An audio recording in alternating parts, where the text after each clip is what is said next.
kepada siapa-siapa, akhirnya sampai cerita itu kepada yang punya masalah. Katanya kamu, ya orang baru datang. Benar ya, katanya kamu mau cari suami-suaminya. Kamu di apa? Suamimu seseorang itu. Sebab kok bisa tahu kayak dari mana? Itulah sebab. Banyak tahun itu dari ibu. Kalau menurut psikolog harus keluar yang berapa ribu kata dalam sehari. Tak ada yang nyimpan rahasia. Kalau laki-laki tahan, ya itu bermasalah karena curhat. Yang kedua tadi curhat itu masuk juga konsultasi. Kadang-kadang dia konsultasi kepada orang yang memang berwenang atau mempunyai kapabilitas di bidangnya, seperti misalnya psikolog atau misalnya ustadz dan ustadzah. Nah, yang terjadi adalah jika orang-orang yang dituju untuk berkonsultasi dia mempunyai tameng atau tidak mempunyai ilmu, ya, maka yang terjadi adalah transferensi. Ini istilah psikologi. Kalau misalnya klien jatuh cinta kepada konsultan, transferensi. Dia tidak punya tameng pada dirinya, nafsunya masih ada kepada orang lain. Satu. Kemudian jenis-jenis yang ketika tidak punya tameng dari alhasil awalnya ingin membantu memberikan solusi malah menjadi bagian dari masalah. Apalagi bagian dari masalah ini dia menjadi tokoh utama dari masalah. Pertama misalnya datang seorang jamaah perempuan, ustadz mau konsultasi.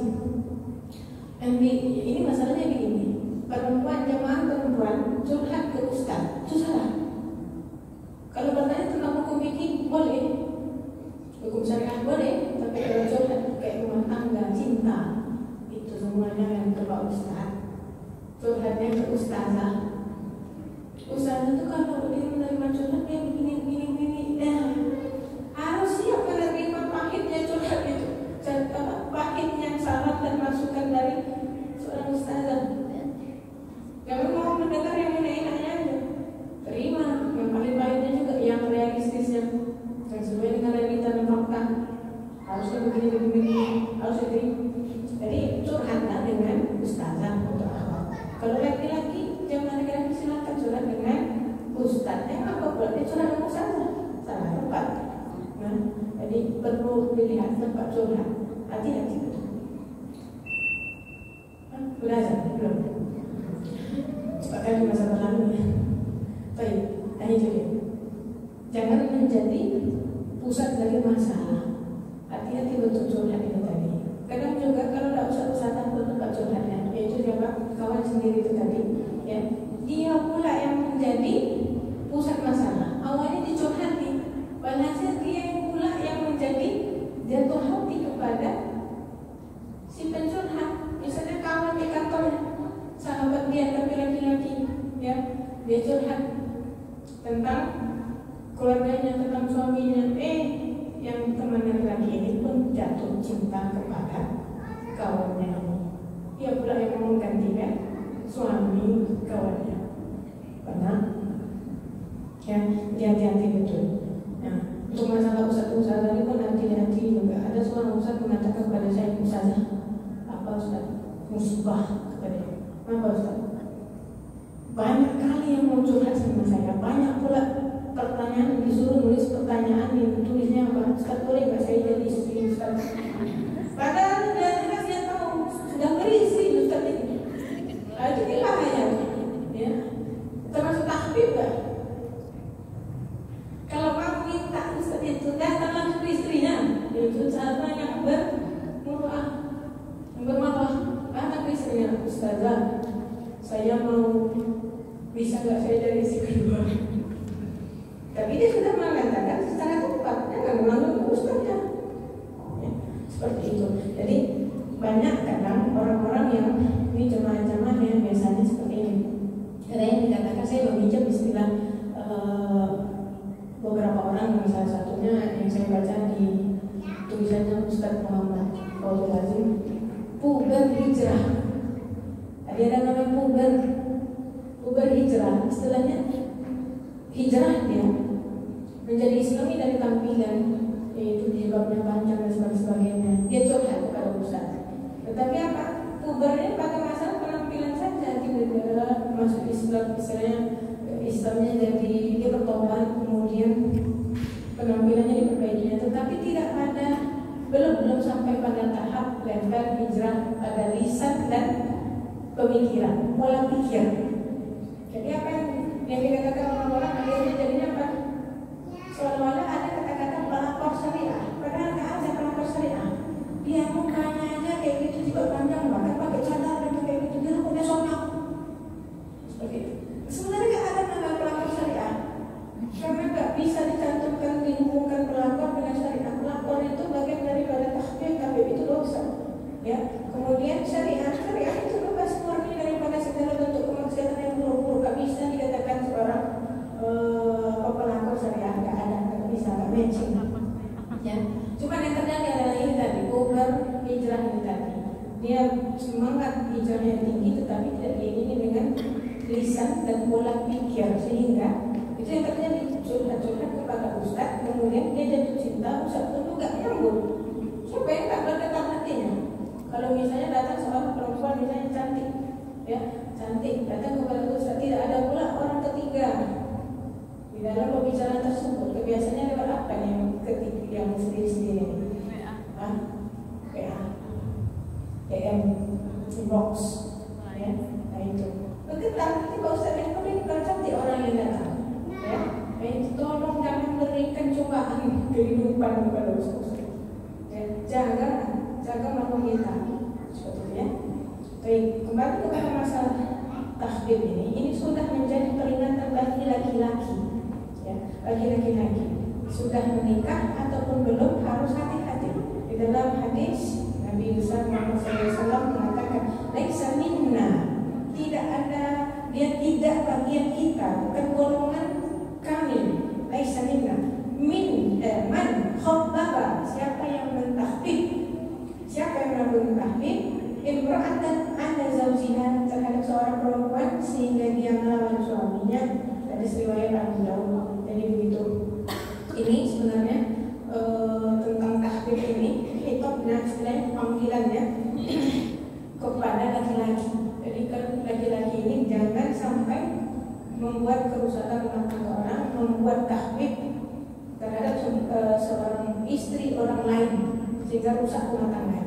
Kemudian di dalam hadis satu lagi, hadis riwayat Abu Dawud juga, "Man khabbaba zawjatan imri'in aw mamlukahu falaysa minna." Barang siapa yang merusak atau tahbib istri atau budak seseorang, bahkan sampai budak ya. Zaman dulu kan ada budak-budak. Salah satu budak perempuan ini boleh dinikahi. Nah, bahkan sampai surat tahbib ini jangan bukan kepada budak orang lain, nggak boleh. Sebab apa? Dia milik tuannya, nggak boleh dikacau. Ya. Maka siapa melakukan tahbib ini, ia bukan bagian dari kami. Apa yang paling buruk daripada tidak diakui bagian dari Nabi Muhammad? Itu sangat buruk sekali. Kita mengaku Muslim, tapi ternyata kita tidak menjadi bagian dari Nabi Muhammad, tidak bagian dari orang Muslim. Sebab apa? Perkara ini tahbib. Ya, gitu. Ya. Baik, sekarang ada bermacam-macam ya sebab laki-laki kita bahas dulu. Kenapa laki-laki melakukan tahbib, merusak rumah tangga atau pernikahan orang lain? Yang pertama, karena ada hasad dalam dirinya. Dia dengki, ya. Tapi tak ingin memiliki, cuma dengki aja. Kok istri kawan aku ini gak cantik kali ya? Nah, terus diusiknya rumah tangganya, ya. Diusik rumah tangganya sehingga istrinya bercerai atau minta cerai atau suaminya menceraikannya. Sebab apa tadi? Si laki-laki yang hasad ini ingin mengacaukan rumah tangga, tapi tak ingin dia memilikinya. Saya tidak dinikahinya setelah hancur rumah tangga orang itu, tak boleh dia nikahi. Nah, ini sebab apa? Tak ridho dia melihat laki-laki lain bahagia. Nah, seperti itu ya. Kemudian kedua, laki-laki melakukan tahbib karena ingin perempuan tersebut menjadi istrinya. Nah, udah jelas perempuan tersebut adalah istri orang lain, tapi dia ingin istri orang lain jadi istrinya. Ya, nggak sekedar aku tunggu jandamu, nggak sekedar menunggu saja. Dia melakukan hal-hal yang bisa cepat cepat memutus hubungan rumah tangga orang itu. Ya, kalau aku tunggu dan kamu nggak apa-apa, kan kayak gitu. Kita tunggu, halal nggak halal. Kalau sudah, misalnya ditinggal mati suaminya atau misalnya diceraikan suaminya, baru kita datang. Tapi kalau dalam masih ada pernikahan yang antara mereka berdua, kita datang, itu yang tak boleh. Sebab bagian dari mahram sementara ini muakkad, mahram dilarang menikahi wanita yang sudah bersuami sementara ketika suaminya masih mempunyai pernikahan dengan perempuan tersebut. Tapi kalau sudah wafat suami atau menceraikannya, maka tak jadi mahram sementara lagi, ya dia jadi wanita yang boleh dinikahi, gitu. Ya, nah, baik, ini dia merupakan tahdid yang buruk ini ya. Sebab apa? Dia ingin memiliki, sudah merusak, dia ingin memiliki. Insya Allah pernikahannya, kalaupun menikah setelah itu jauh dari keberkahan, jauh dari barokah. Sebab apa? Sudah dimulai dengan cara yang tak bagus, ya. Kemudian sebenarnya apa kata barokah itu? Barokah itu artinya apa? Semoga berkah ya, kan itu selalu bilang semoga ilmu berkah, semoga usiamu berkah, apalagi semoga rumah tanggamu barokah, sakinah mawaddah. Barokah itu artinya apa? Bahagia. Apakah barokah pernikahan yang barokah atau barokah adalah orang yang anaknya banyak, yang cukup semua kebutuhannya, atau tenang, sekedar tenang saja, membawa kepada kebaikan? Barokah adalah bertambahnya kedekatan kita kepada Allah Subhanahu wa Ta'ala. Segala yang mengirim kita kepada beribadah kepadanya. Maka tadi dikatakan orang yang mempunyai banyak anak belum tentu barokah. Ya, belum tentu barokah. Sebagaimana orang yang tidak mempunyai anak, orang yang tak punya anak belum tentu tidak barokah. Boleh jadi dengan dia tak punya anak, dia sibuk dengan beribadah kepada Allah, ya, tak melakukan maksiat, itu namanya pernikahan berkah, walaupun tak ada anaknya. Begitu ya. Kalau banyak anak belum tentu barokah, kecuali anak-anak tersebut jadi anak-anak yang soleh dan solehah, dan anak-anak ini pun membawa orang lain kepada kesolehan. Seperti itu, ya. Baik. Umur yang berkah, bukan umur yang apa semakin tua umur panjang, itu bukan. Setiap umurnya diisi dengan amal ibadah, mendekatkan diri dia kepada Allah SWT. Ilmu yang berkah, ilmu yang mendekatkan diri kepada Allah SWT, bertambah amal ibadahnya.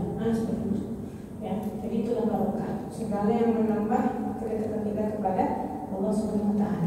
Jadi kalau dari mulai pernikahan itu dengan selingkuhan, dengan takdir, merusak rumah tangga orang lain, insya Allah pernikahan tak barokah, kecuali dia tobat. Kecuali dia tobat. Tobat ini kan banyak. Kalau jenisnya muamalah, berarti istri mantan istri atau mantan suami yang disakiti itu pergi kita minta maaf sama dia. Kemudian minta maaf juga kepada Allah SWT. Seperti itu. Tapi tidak semudah itu untuk tobat bisa diterima. Ya. Kemudian apa lagi?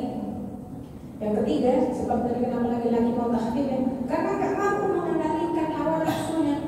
Tak mampu misalnya contohnya mengendalikan diri saat bertemu dengan orang yang telah CLBK, cinta lama belum kelar.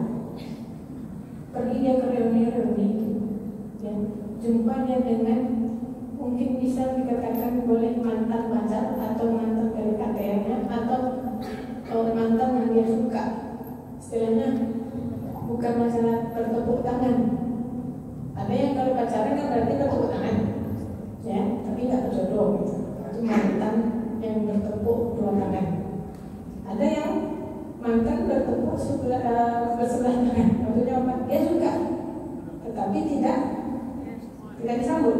Yang sebelah sana tak suka, atau belum suka mau bertepuk tangan atau mengangkat tangan, sebab tak pernah mengungkapkan perasaan. cuma menjadi pengagum rahasia saja. Nah, ini terjadi ketika kita kuliah, misalnya sekolah dulu ada orang-orang yang seperti ini. Ya, ternyata suami dan atau suami kita atau istri kita bukan dan kenangan mereka itu. Tetapi ketika kita kembali ke masa lalu dengan cara bukan pakai pintu Doraemon dengan reuni, kita jumpa dengan orang-orang itu. Maka di sini harus hati-hati dengan tahbib. Nafsu ini merusak tentang orang lain. Kebiasaannya reuni ini banyak seperti itu. Maka harus kuat-kuat pergi reuni dengan hati, ya, hati-hati. Nah, seperti itu. Kalau ini reuni di sana, kalau suami bukan dari bagian dari sekolah kita dulu, kuliah kita dulu, harus dengan izin suami. Pergi keluar harus izin suami. Ya. Pergi ke masjid kita harus izin, walaupun niatnya pengajian bagus. Apalagi reuni yang mungkin di situ ada benih-benih cinta yang belum telat tadi, harus izin suami. Tak halal bagi perempuan keluar dari rumah tanpa izin suami. Kemudian apa tadi? Apalagi kalau bentuknya kayak perjalanan panjang gitu.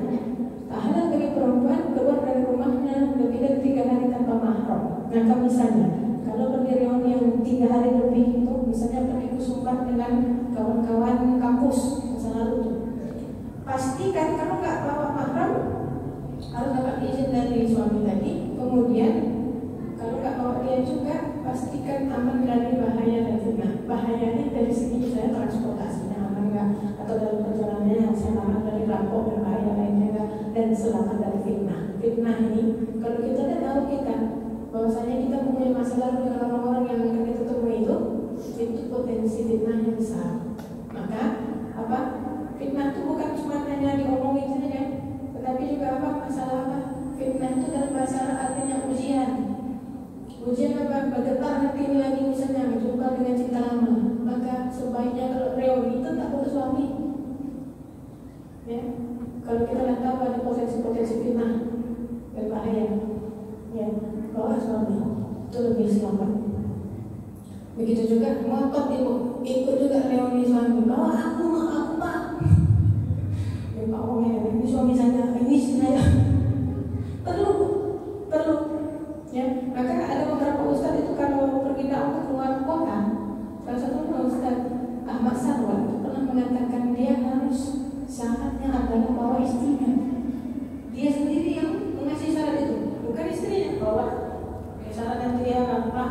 Itulah dia sendiri, beliau sendiri mengatakan kepada panitia yang mengundang beliau kalau udah keluar kota itu wajib bawa istrinya. Ya, tiketnya ada, tempat tinggalnya ada untuk istrinya juga. Itu lebih aman, selamat dari fitnah. Baik. Lalu kalau itu tadi alasan kenapa laki-laki tahbib, bagaimana dengan perempuan? Apa alasan-alasannya? Kenapa mereka melakukan tahbib? Yang pertama, tahbib ya, karena tidak senang melihat orang lain bahagia bersama suaminya. Atau ada hasad itu sama ya, laki-laki perempuan boleh istilahnya bisa jadi ada mempunyai hasad lagi itu boleh dari kalangan laki-laki atau perempuan ya. Kemudian kedua, perempuan melakukan tahbib dengan cara membangkitkan rasa tidak suka istri terhadap suaminya. Jadi ini caranya kemudian meningkat menjadi kebencian dan kehendak untuk terpisah, tak tahan lagi untuk hidup bersama. Jadi dia datang sebagai pengacau rumah tangga dengan harapan apa? Mereka bercerai. Ya, boleh jadi ini kawan-kawan biasanya ditikung oleh kawan sendiri, padahal atau rekan kerja sendiri. Ya, banyak yang terjadi seperti itu. Ternyata sekretarisnya misalnya, orang yang ngurusin dia tiap hari, sekretarisnya, asistennya misalnya, justru dia yang mengganti posisi dia sebagai istri atau sebagai suami. Ini banyak terjadi. Jadi ganti betul. Kemudian apa lagi? Ada perempuan-perempuan yang mungkin dia konsultasi, dia miris melihat laki-laki lain ini yang sudah beristri, istrinya tidak pernah melayani suaminya, istrinya tidak pernah taat kepada suaminya. Dia istilahnya apa? Kasihan kepada laki-laki tersebut. Pergi konsultasi kepada seorang ustaz. Dia ingin apa? Menggantikan istrinya. Kalau istrinya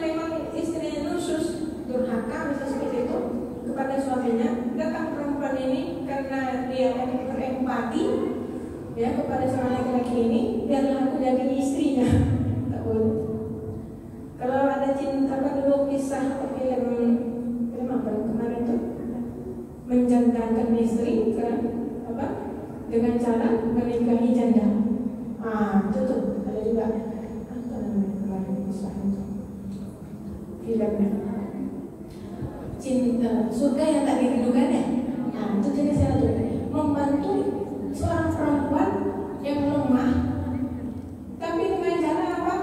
Menikahinya. Padahal sebenarnya opsi yang lain ada. Bisa kita membantu dengan cara yang lain, ya. Nah itu jadi hati-hati betul, ya hati-hati betul. Karena kita ketika mengasihani perempuan lain, misalnya ternyata akhirnya cerai dengan istri sendiri, atau bahaya. Menjandakan istri sendiri karena ingin membantu janda, ya. Atau misalnya membantu perempuan yang single bukan janda, karena gadis, ya, dengan akhirnya menjandakan diri istrinya sendiri. Banyak bahaya itu, ya. Kemudian apa tadi masalah tadi ya, pamer kemesraan, umurnya melalui media sosial,